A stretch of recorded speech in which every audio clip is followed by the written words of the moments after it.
Okay, thought I heard something strange there. So what I'm going to do now is I'm going to pull this out in real time. So if you hear any profanity, that's real time as well. You may want to remove this bracket here as well to make to give yourself more clearance. If you need to reach from the bottom, I can get in there just about. Also keep in mind there are two connectors going downwards from here. One is for the actual motor, and one is for the switch inside the door assembly that tells the car that the door is locked. Okay, so this is one of them,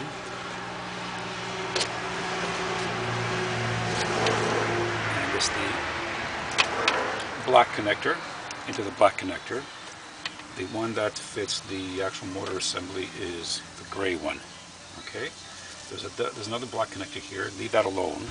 These are the larger gauge wires. Leave those alone. And this one is for the courtesy light. Okay, it fits down through the bottom.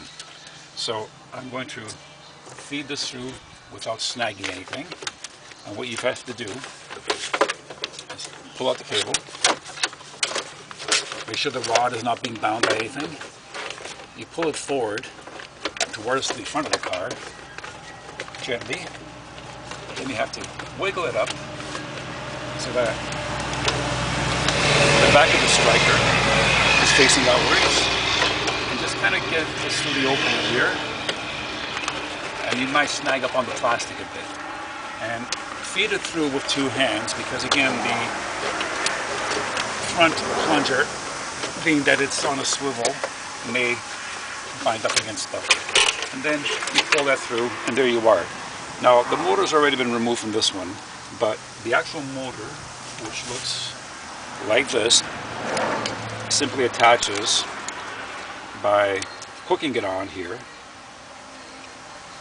and there are two mounting points here and here to the back, and that's the connector here.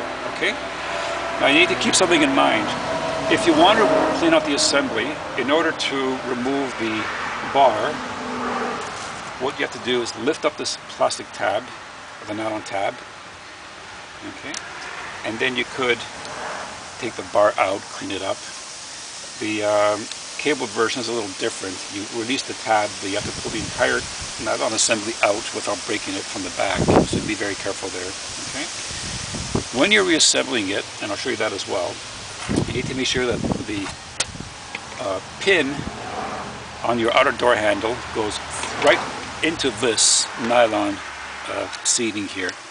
So when you use your outside handle, you pull upwards, it pushes down on the assembly here, okay? Whereas on the inside you have the rod assembly and you have the cable assembly. So there are 3 points here that have to be aligned properly and in place and fastened, otherwise something will not work. So we'll get back to that in a second. Now, if this is the first time doing this and your car's never been done before, then when you remove this, there will be a rubber or latex type shroud on top. The one that was on here rotted. It was like bubble gum, so I took it off, and I'm going to see if I can make something to keep moisture off the top and dirt off the top, but I might just have to put it back the way it is and make sure that I spray it every so often. Moisture does go in from the outside and it gunks things up. Okay? Give it a spray with some lubricating oil, make sure that everything's moving okay before you put it back in, and I'll be back in a moment.